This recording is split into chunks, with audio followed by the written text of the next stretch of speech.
Started at about 9:20. They arrived at the polling units at about 10:20. They were still trying to set up at some polling units. So despite that delay, of course, INEC has assured that everybody that comes to the line, to the queue rather, before 2:30 would definitely vote. And so this is what we see right now. Although voting has ended, that's along Kaduna Zaria Road. Voting has ended at some polling units there. We see that the voters are patiently waiting, for INEC to just for 2:30, and then they start counting the votes at those polling units. But in this polling unit, which is Ungwan Serki in Kaduna North local government area, voting is still ongoing. You still see that there are a lot of persons on the queue. So you see, that's the queue there. You see that there is a separate queue for men and of course a separate queue for women, and we've seen them all morning, since morning. Some came as early as 6 a.m. just to cast their vote.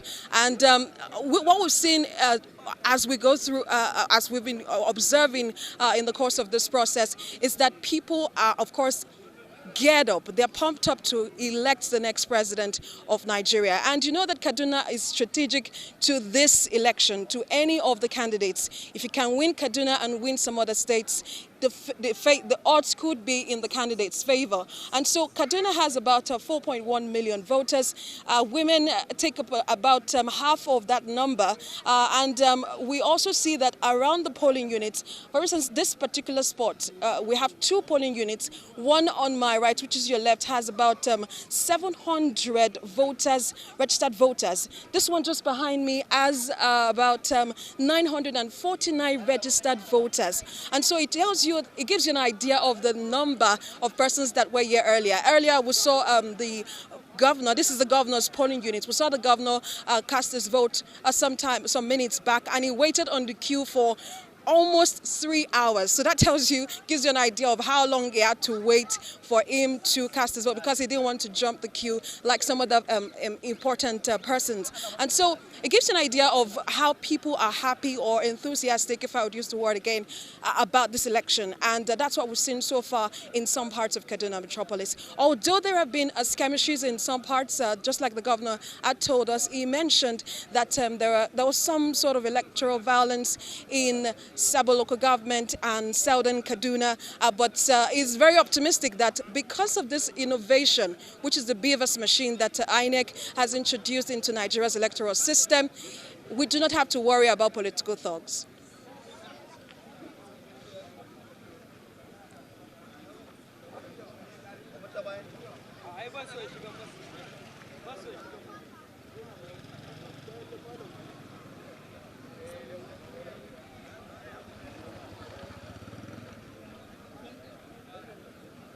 So from my end, a lot of persons are commending INEC for the introduction of technology and for the Beavers machine at this polling unit, and some of the stories that reports I've gotten from other polling units, like from Zaria to some other local governments and across the 23 local governments of Kaduna State. We have heard that for places where there were issues with Beavers, the fault was not really on the machine now. It was more or less on the INEC ad hoc staff. Maybe some of them didn't know how to operate it well. And so that caused a bit of delay for the voters. And that's why you see that in some polling units, you still have that large number still waiting to cast their vote.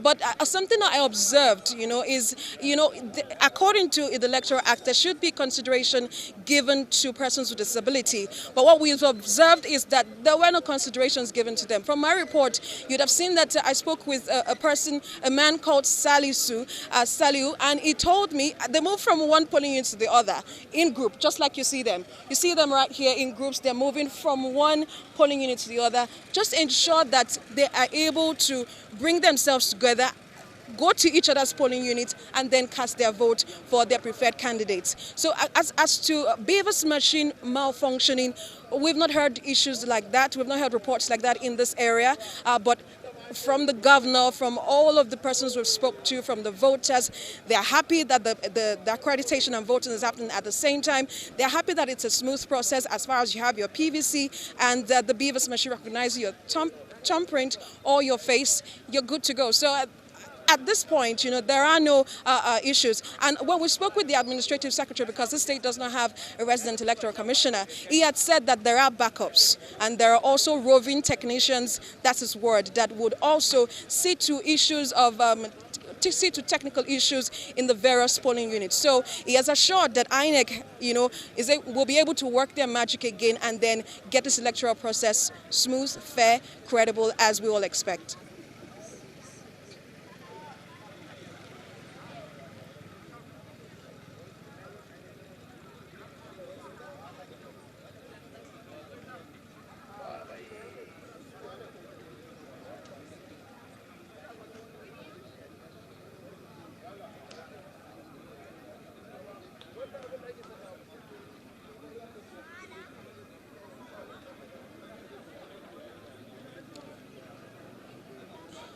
If you're not with your PVC in the first place, you cannot even find your way down here because there are security operatives stationed not too far from the polling unit, but meters away from the polling station. And so it would definitely recognize you. If you're not getting it, there is a paper where you can check your name and then you go use the Beavers machine. So we've not heard reports of the Beavers machine malfunctioning or the Beavers machine not recognizing the person's face. And if it doesn't recognize your face, you can of course use the thumbprint. You don't have to you don't have to use both. You can use either of the thumbprint or the facial recognition. So INEC has tried to make this pretty easy for voters, and some persons will say right now that INEC is the bride that we're all listening to, because if you take a look at what electoral observers have said concerning this election, this electoral process, apart from the electoral violence we've heard, which is caused by some politicians, the process itself, which is as voters come to the polling stations, use the Beavers machine with the INEC ad hoc staff, apart from them coming late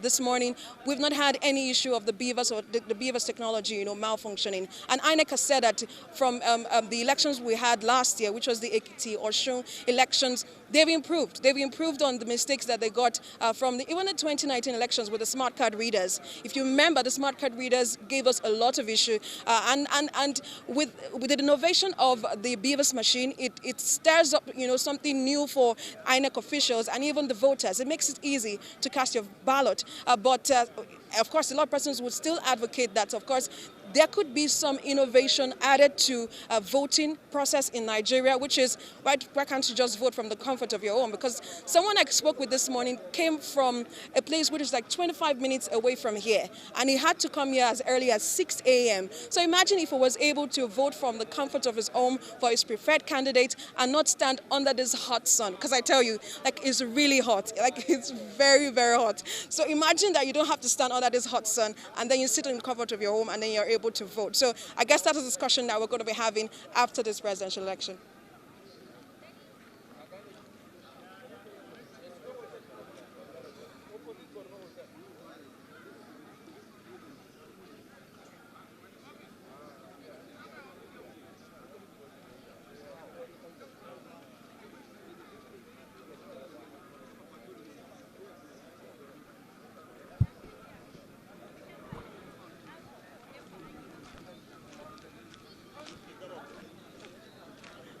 Badam. I don't